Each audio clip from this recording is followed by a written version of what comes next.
Hello everyone, welcome to my YouTube channel. तो आज हम शहबाज फॉरेंसिक मेडिसिन के चैप्टर नंबर 4 का एक और टॉपिक स्टार्ट कर रहे हैं जिसका नाम है mode, cause and manner of death.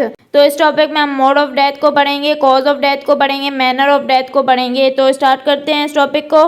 तो सबसे पहले हमारे पास है मोड ऑफ डेथ। तो मोड ऑफ डेथ क्या है हमारे पास? Life depends upon interdependence of 3 vital systems, CNS, CVS, respiratory system. तो हमारे पास जो लाइफ है वो डिपेंड करती है 3 वाइटल सिस्टम्स पे। तो वो 3 वाइटल सिस्टम्स कौन से हमारे पास? CNS है, CVS है, रेस्पिरेटरी सिस्टम है। Failure of any one of these leads to failure of life to exist.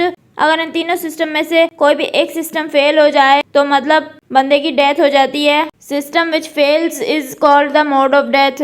मतलब जो सिस्टम फेल हो जाता है वो फिर मोड ऑफ डेथ कहलाता है। मतलब CNS फेल हो गया है तो मोड ऑफ डेथ क्या होगा? CNS। अगर CVS फेल हो गया है तो मतलब मोड ऑफ डेथ क्या होगा? CVS। अगर रेस्पिरेटरी सिस्टम फेल हो गया है तो मोड ऑफ डेथ क्या होगा? Respiratory system.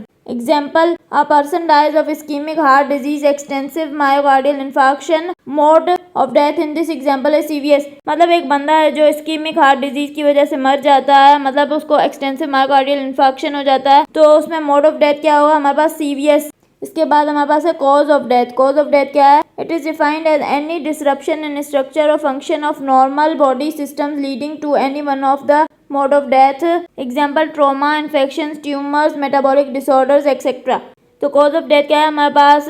जो बॉडी का नॉर्मल स्ट्रक्चर होता है, जो बॉडी का नॉर्मल फंक्शन होता है, अगर उसमें कोई डिसरप्शन आ जाए और उसकी वजह से हमारे पास कोई भी एक सिस्टम फेल हो जाए, चाहे वो CVS हो जाए, CNS हो जाए या रेस्पिरेटरी सिस्टम हो जाए, तो हम उसको बोलते हैं कॉज ऑफ डेथ। मतलब उस कॉज की वजह से उस बंदे का कोई भी वाइटल सिस्टम फेल हो गया। एग्जाम्पल क्या हमारे पास कॉज ऑफ डेथ का? मतलब ट्रॉमा है, इन्फेक्शंस हैं, ट्यूमर्स हैं, मेटाबॉलिक डिसऑर्डर्स हैं, ये सारे कॉज ऑफ डेथ हैं। इसके बाद हमारे पास है मैनर ऑफ डेथ। तो मैनर ऑफ डेथ क्या है? It is the intention behind death और वे, फैशन और circumstances of death. Manner of death क्या है कि ये हमारे पास इंटेंशन है बिहाइंड डेथ, मतलब डेथ के पीछे क्या इरादा था, डेथ खुद ब खुद हुई है या किसी ने उस बंदे को मारा, क्या हालात थे डेथ के वक्त, किस तरीके से डेथ हुई है उस बंदे की, तो ये मैनर ऑफ डेथ है। मैनर ऑफ डेथ में हमारे पास नेचुरल डेथ होती है, when death occurs due to disease or senility। मतलब नेचुरल डेथ में क्या है कि जब डेथ किसी डिजीज की वजह से हो या एजिंग की वजह से हो, मतलब उस बंदे की बहुत ज़्यादा एज थी और उसकी डेथ हो गई, या उस बंदे को कोई डिजीज थी उसकी डेथ हो गई, तो ये नेचुरल कॉज है। इसमें किसी बंदे ने उसको मारा तो नहीं है, उसकी तो नेचुरली डेथ हो गई है।